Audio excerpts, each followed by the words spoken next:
Këta universitetet private, të njerëkës janë universitetet private tani? Nuk është vetëm për universitetet shtetërore, ky është për të gjitha.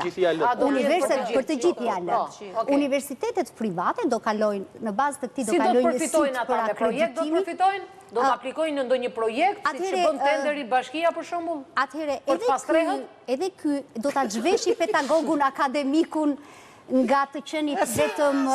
Sa më ka përqyë se unë si i pastret ndihem, për zotin. Jo, unë ndihem me mestre, kupton, po si koncept.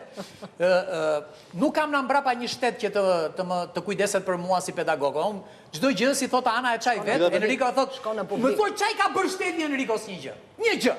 Një gjë. E kupton? Që është i vetmi që del atje e thrasin brenda ditës e thrasin jashtë shtetit. E keni në përsit e shkoni shikojeni. Brenda ditës, hajde se kemi nevojë për ty. Do të thënë bota që ças ka e vlerëson mendjen. Kurse ne këtu ju po flisni për do hidhen para për kërkimin shkencor.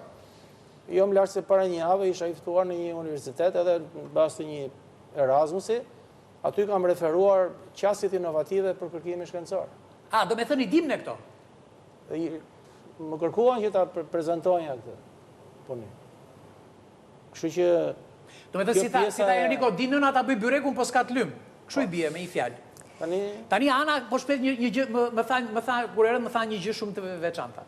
Po na vën standarde europiane, me pagesa 2 herë më të ulta se sa Kosova. Tani si do t'i arrim në standardet evropiane, vllai? Se bën 2500 euro një artikull tamam. Shiko. Është kështu? Ju hapët një çështje shumë të rëndësishme. Në lidhje me procesin e integrimit të Shqipërisë në Evropë, janë 101 çështje që do trajtohen dhe do kontrollohen nga Evropa. Ata i kontrollohen me sy mbyllur, vëlla. Një minutë. Nga këto 101 çështje, 27 çështje të parat do kontrollohen shpejt dhe arsimi është brenda kësaj 27 çështje. Tani ka shumë mundësi që këta, që t'i thonë Evropës si çfarë po bëjmë ne, kanë filluar të bëjnë dhe këto lëvizjet. Po bëjmë një projekt, po bëjmë një plan, kemi një strategji, kemi një 2 marrëveshje ndërkombëtare, jo Universiteti Bujqësor, jo Universiteti i Tiranës, se ku diun, që, si thush, të mbushin ca letra, që të mbushin ca letra, që të mbushin ca letra.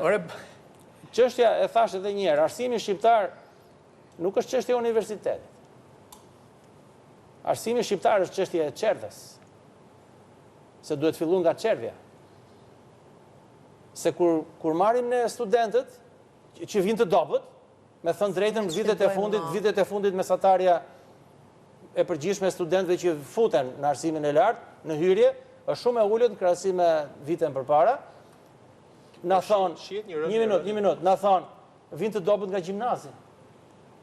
Në gjimnaz thot vinë të dobët nga 9 vjeçare. Kam biseduar me pedagog gjimnazit, thonë vinë të dobët nga 9 vjeçarja. Kam biseduar dhe me mësues të 9 vjeçares, thonë vinë të dobët nga fillorja. Dhe mësuesit e fillores thonë, po janë të vegjël, vinë të dobët.